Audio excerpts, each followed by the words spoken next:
Is me sé Evelyn cheoil agus táim sé bliana déagdíis. Thosaí mé amach leis an adógstán, lean mé a ra an sin hiag an nidal agus dearm sé níos go bhfuil an chláirseach mar príomhhuirlis agam. Tá star an dlú an sever ag an chláirseach.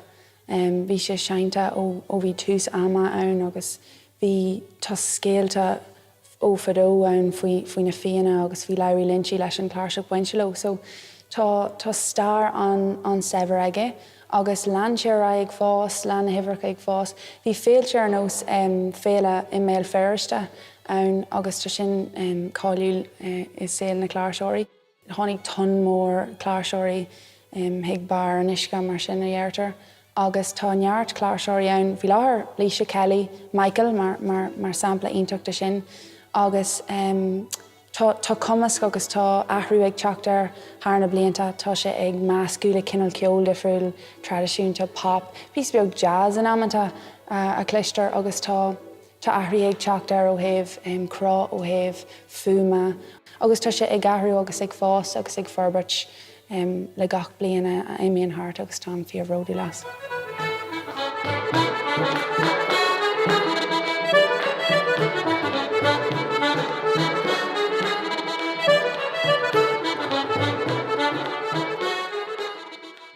Ar an urla sí difriúla dit agus thar am agus tú ag seinm maithíonn siad go bhfuil siad ionit go bhfuil tú gafaló agus go bhfuil tú meataló agus domsa sin an chláirseach agus sin an fág a cheanna mé. Just mis míhall a runúni a Spáine Scotí chun do Cúinniú. For me chorú ó Music Generation Cavan agus Monaghan chun písa nua a chomú do Cruinniú na nóg so tá mé seo aniu chun cleachta dhéanamh leis an grúpa. I gáháin agus Monaghan tá múntúirí agus ben siad ag múna cheoil agus a dolas jazz na rangana agus ag múna cheoil mar sin agus ag tóir seansanna do ahan duine beidir orlis nua a ólam nó beidir páirt leathú ag geol choramach ar lína nó rud mar sin. So sin a fábhail mé an seo aniu tá muid cleachtú le chéile den chiad uair bio mar bhí mar cleachtú ar Zoom le mí anuas agus seo an chiad uair tá muid bio le chéile, so is rud ionach é.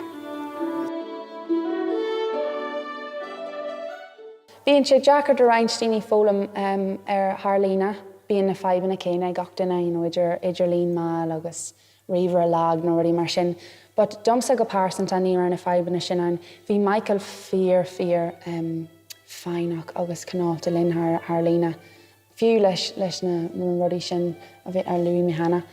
Bhí sé fíorhhailinn agus ghlach sé an amlinn agus bhí an deis agin a dhéanam in ar néanaar agus a dhéanam lena céile. Is féidir le daoine breithniú ar an geol chum ar an YouTube agus an YouTube channel Cavan Monaghan Creative. Agus béis sé ar siúil go bio ar an dara lá a bhí an bheitheh.